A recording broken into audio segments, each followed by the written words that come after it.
Do you think that, because you've mentioned that you've talked to U.S. senators and things on behalf of Bougainville, do you think that there's a growing awareness of that in the U.S. government?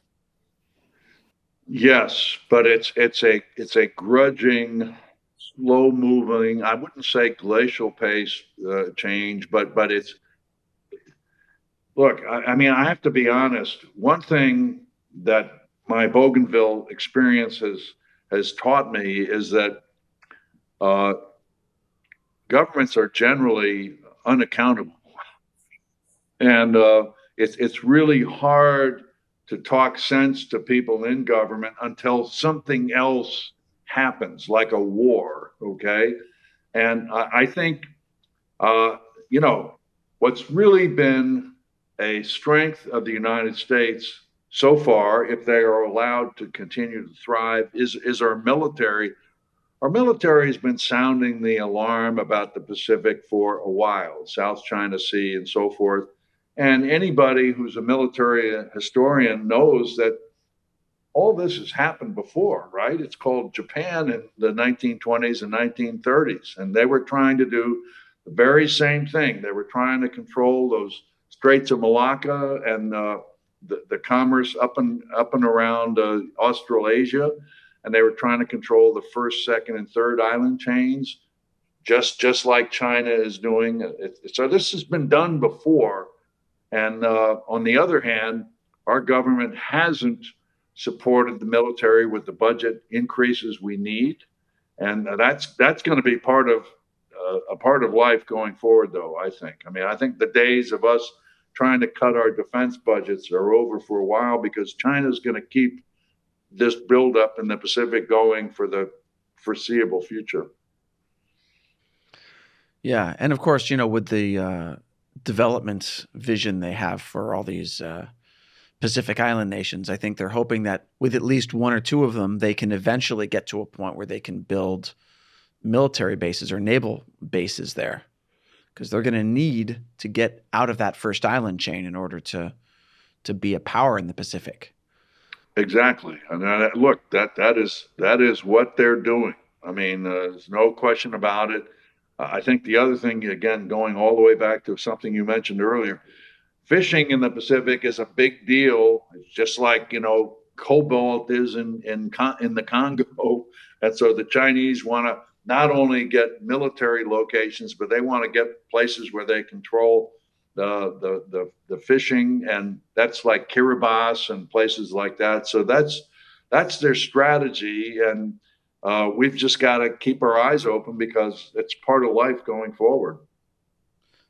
It's funny you compare it to cobalt mining in the Congo, because that's a place where they're literally using child slave labor to mine cobalt to bring it back to China for China's resources.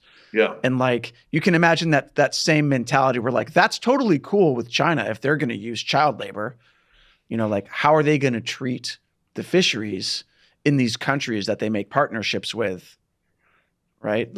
It's just that same mentality where any kind of abuses is oh, that's not really a problem as long as we can get our fish. Right. Well, just so you know, before the Chinese government came and, the big Chinese SOEs, the fishing SOEs came and bribed the PNG officials to get those fishing licenses in PNG's waters. They had rogue fishing fleets who would come down to Bougainville, and you know how they fished? They threw sticks of dynamite in the water. Oh my God. That's like cartoonish. Yeah, but that's what they did until the Bougainvillians ran them off.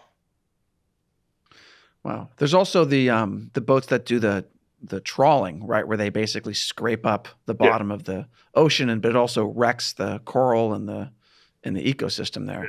It's a major offender. That's like piracy. They're just throwing sticks of dynamite into the water. Yeah. Yeah. Pirates, but not the fun kind. No. I mean, I hear they're coming for the gold too. So, yar, matey. So, all right. So, I feel like we're about to get off track. So what have you seen in terms of Chinese investment in Papua New Guinea, whether it's fishing or setting up Chinatowns or that kind of thing? Well, I'll tell you a funny story. When I took the chiefs to Washington, we met with the Development Finance Corporation head. His name is David Bohegan. He's no longer head of the DFC, of course. That was under President Trump. But he told me a funny story about flying into APEC 2018 for the big summit in Port Moresby that was put on. And of course, Xi Jinping was going to be the first non-Western speaker of an APEC summit. So the Chinese did everything they could to get things ready, including basically revamping a lot of downtown Port Moresby. So Bohegan was sitting next to Vice President Michael Pence. They were flying in on the U.S.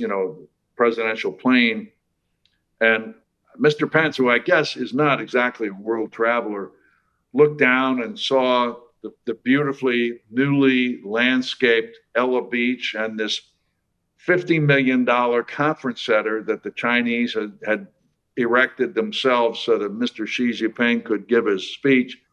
And Pence turned to Bohegan and said, "Hey, I thought you told me Port Moresby was kind of like slum-like. This place looks beautiful."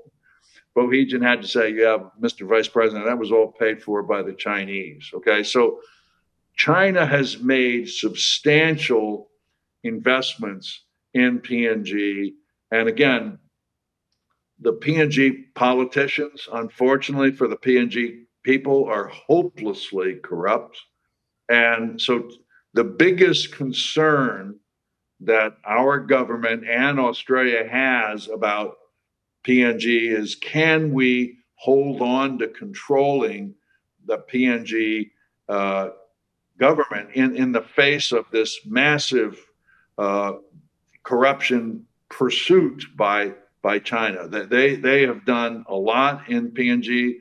They've been thwarted somewhat by Australia in particular, but it's a major concern.